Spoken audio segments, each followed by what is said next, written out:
एक दिन प्रोफेसर साहब से जूता पॉलिश करने वाले बच्चे ने जूता पॉलिश करते करते पूछा, मास्टर साहब, क्या मैं भी बड़ा आदमी बन सकता हूँ? प्रोफेसर ने कहका लगाकर जवाब दिया, दुनिया का हर शख्स बड़ा आदमी बन सकता है। बच्चे का अगला सवाल था, कैसे? चच प्रोफेसर ने अपने बीक से चाक निकाला और उसके खोखे की दीवार पर दाएं से बाएं 3 लकीरें लगाएं। पहली लकीर पर मेहनत मेहनत और मेहनत लिखा, दूसरी लकीर पर ईमानदारी ईमानदारी और ईमानदारी लिखा और तीसरी लकीर पर सिर्फ एक लफ्ज हनर स्किल लिखा। बच्चा प्रोफेसर को चुपचाप देखता रहा। प्रोफेसर ये लिखने के बाद बच्चे की तरफ मुड़ा और बोला, तरक्की के 3 जीने होते हैं। पहला जीना मेहनत है।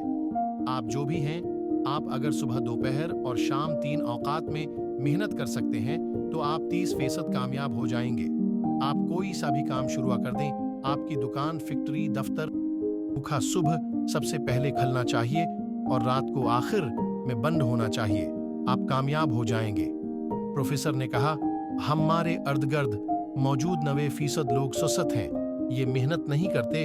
आप जो ही मेहनत करते हैं, आप 90% सुस्त लोगों की फहरिस्त से निकलकर 10% मेहनती लोगों में आ जाते हैं। आप तरक्की के लिए अहल लोगों में शुमार होने लगते हैं। अगला मरहला ईमानदारी होती है। ईमानदारी 4 आदतों का पीकज है।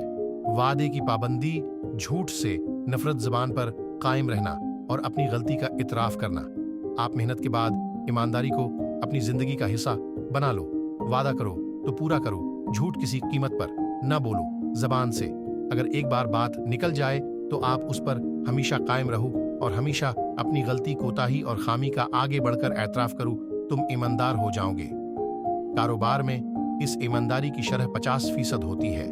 आप पहला 30% मेहनत से हासिल करते हैं, आपको दूसरा 50% ईमानदारी देती है और पीछे रह गया 20%, तो ये 20% हनर होता है। आपका प्रोफेशनलिज्म, आपकी सुकल और आपका हनर आपको बाकी 20% भी दे देगा। आप 100% कामयाब हो जाओगे। प्रोफेसर ने बच्चे को बताया, लेकिन ये याद रखो, हनर, प्रोफेशनल इज्म और सुकल की शरह सिर्फ 20% है और ये 20% भी आखिर में आता है। आपके पास अगर हनर की कमी है तो भी आप मेहनत और ईमानदारी से 80% कामयाब हो सकते हैं। लेकिन ये नहीं हो सकता कि आप बेईमान और सुस्त हों और आप सिर्फ हनर के जोर पर कामयाब हो जाएं। आपको मेहनत ही से स्टार्ट लेना होगा। ईमानदारी को अपना ओढ़ना और बछोना बनाना होगा। आखिर में खुद को हनरमंद साबित करना होगा। प्रोफेसर ने बच्चे को बताया, मैंने दुनिया के बेशुमार हनरमंदों और फनकारों को भूखे मरते देखा। क्यों? क्योंकि वो बेईमान भी थे और सस्त भी। और मैंने दुनिया के बेशुमार बेहनरों को जाती जहाज उड़ाते देखा। तुम इन 3 लकीरों पर चलना शुरू कर दो। तुम आसमान की बुलंदियों को छूने लगोगे